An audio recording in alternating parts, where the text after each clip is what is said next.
Bonjour, bonjour les doudous, j'espère que vous allez bien et que vous êtes en forme ce matin. Je vous propose une histoire qui s'intitule « Jules veut soigner son ami ».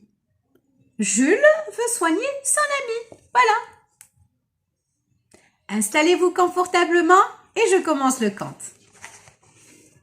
Ce matin-là, en arrivant à l'école, Jules, le petit tigre, cherche partout son ami dans la cour de récréation.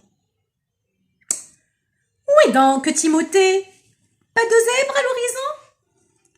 Tum, tum, tum, tum. La cloche de l'école sonne. Les élèves de Madame Pic entrent dans la classe. Puis quand ils sont assis, et que plus une oreille, plus une trempe, plus un poil, ni une plume ne bouge, la maîtresse annonce la nouvelle. Timothée est malade, les enfants.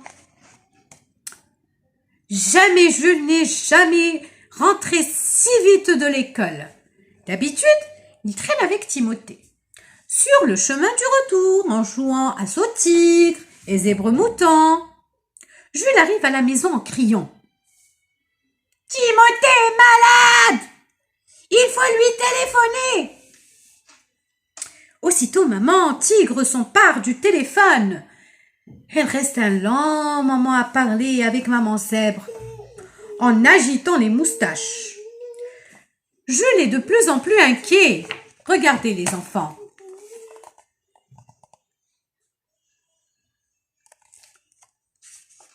Et il y a de quoi.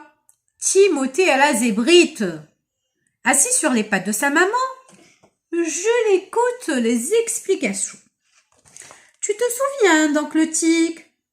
Il a eu la tigrite. Il était complètement à plat, pire qu'un vieux pneu. Puis il a guéri. Le problème, ajoute maman tigre, est que Timothée n'est pas très sage pour prendre ses médicaments. Avec moi, il les prendra, décide Jules.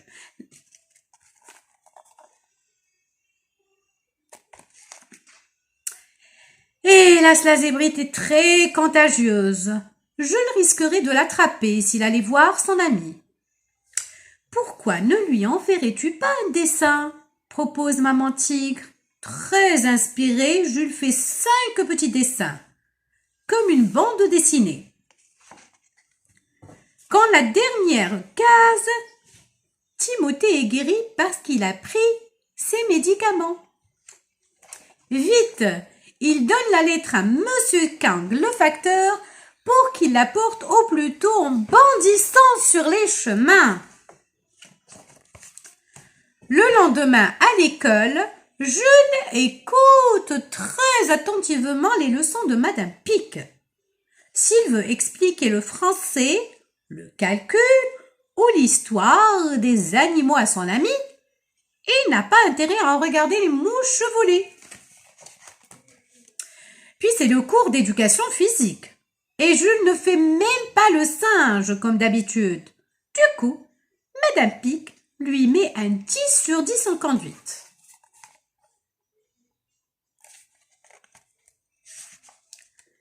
Quelle joie en arrivant à la maison!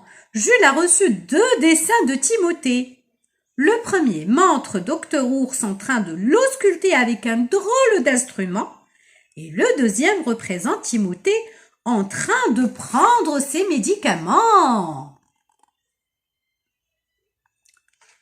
Le lendemain, maman zèbre téléphone à maman tigre pour lui dire que son fiston va mieux grâce à Jules. Plus tard, je serai docteur, annonce fièrement le petit tigre à sa maman. Bientôt, Jules a enfin l'autorisation de passer voir Timothée. Les 2 amis se jettent dans les pattes l'un de l'autre.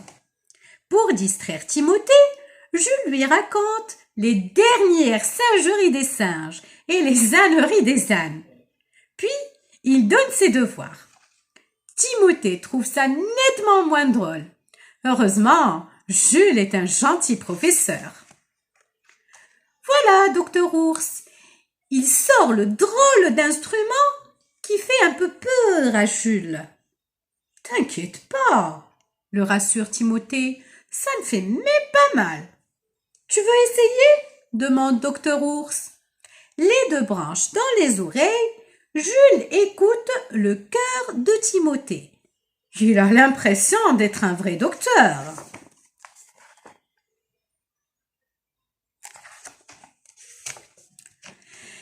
Hélas, Timothée n'est pas tout à fait guéri. Il doit encore rester à la maison. Et voilà les vacances qui commencent. Jules essaie de s'amuser tout seul en bondissant dans la forêt. Mais le cœur n'y est pas. Vite, il retourne voir son ami pour jouer avec lui. Il lui propose de compter qui a plus de rayures. C'est le petit zèbre qui gagne. Il en a 80.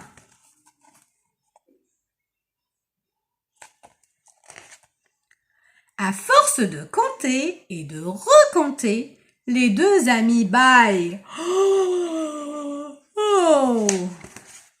Bientôt, on n'entend plus que les ronflements.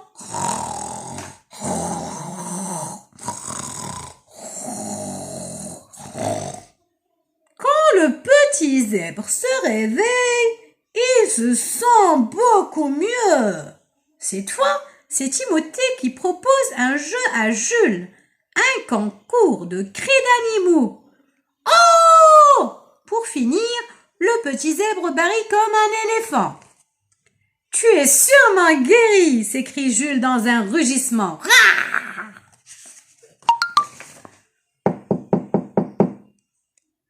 C'est maman zèbre. Elle veut savoir si son petit éléphant a faim. C'est un bon goûter pour les petits malades, déclare-t-elle. Tu as de la chance, dit Jules avec envie. Les petits tigres en pleine forme y ont droit aussi, répond maman zèbre en lui servant une belle assiette.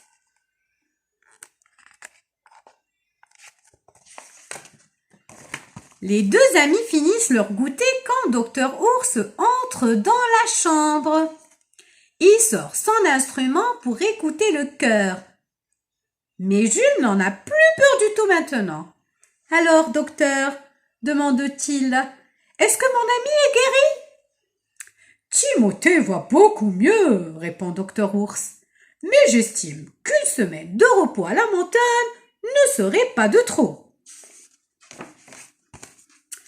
Pendant que maman zèbre discute avec le médecin, les deux amis complotent dans leur coin. Timothée n'a pas envie de partir en vacances sans son ami. Pour faire semblant d'être malade, le petit tigre se met dans le lit de Timothée. Ça a l'air grave, dit Docteur Ours en demandant à Jules de tirer la langue et de lui donner la patte pour tâter son pouls. Le petit a besoin de lui aussi d'une semaine de vacances à la montagne, conclut le médecin avec malice.